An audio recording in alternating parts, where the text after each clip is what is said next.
पुण्यामध्ये 13 ते 15 जणांचा संशयास्पद असा मृत्यू झाल्याने एकच खळबळ उडालेली आहे। विशेष म्हणजे PCMC भागातील 8 जणांचा यामध्ये मृत्यू झालेला आहे आणि पुणे विभागातील बाकीचे जे इतर भाग आहेत म्हणजेच काळेपडळ असेल, हडपसर असेल अशा मिळून 5 जणांचा आणि एकंदरीतच हे 8 ते 5 जणांचे मिळून जवळपास आतापर्यंत 13 ते 15 जणांचा संशयास्पद असा मृत्यू झालेला आहे।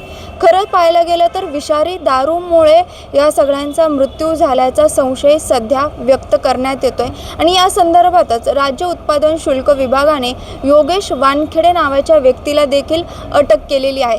योगेश वानखेडे जो आहे त्याचा दारूचा अड्डा होता, उरुळी कांचन परिसरामध्ये त्याचा अड्डा होता आणि त्याच्यावरती तो तिथूनच जे दारूचा जो सगळा सप्लाय आहे तो करत होता असा संशय त्याच्यावरती सध्या व्यक्त करण्यात येतोय आणि त्याच्यामुळेच हे सगळं जे नागरिकांचा मृत्यू आहे त्याच्या दारू पिण्यामुळे झाल्याचा संशय त्याच्यावरती सध्या व्यक्त करण्यात येत असल्यामुळे त्याला सध्या अटक करण्यात आलेली आहे।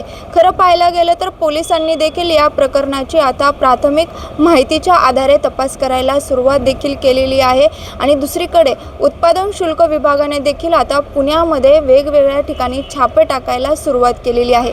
यामध्ये उत्पादन शुल्क विभागाकडून दारू जप्त केली जाते, त्याचा नाश जो आहे उत्पादन शुल्क विभागाकडून करण्यात येत आहे। मात्र सध्या पाहायला गेलं तर या घटनेने एकच खळबळ उडालेली आहे। एकीकडे उत्पादन शुल्क सध्या ॲक्शन मोडवर आलेली आहे तर दुसरीकडे पोलिसांच्या कार्यपद्धतीवर देखील काही प्रश्नचिन्ह सध्या उपस्थित केले जात आहे। जसं मी सांगितल्याप्रमाणे की या जो आरोपी ज्याला अरेस्ट करण्यात आलेला आहे त्याचा जो दारूचा जो अड्डा आहे तो उरुळीत होता, त्याच्यामुळे एवढे दिवसांना पोलिसांना याबद्दल माहिती नव्हती का असा प्रश्न सध्या नागरिकांकडून विचारला जातोय।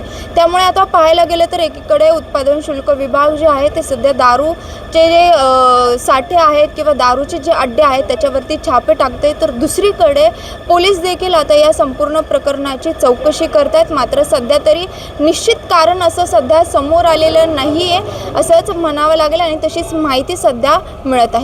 मात्र या घटनेने सध्या एकच खळबळ पुण्यात उडालेली आहे। आता या संदर्भात नेमकं कोणते कारण त्यांच्या मृत्यूचे समोर येत आहेत, पोलीस नेमकं कशा प्रकारे तपास करतायत, त्या तपासातून काय समोर येतं हे पाहणं महत्त्वाचं असेल। शिवानी लकडे, टाइम्स ऑफ महाराष्ट्र, पुणे।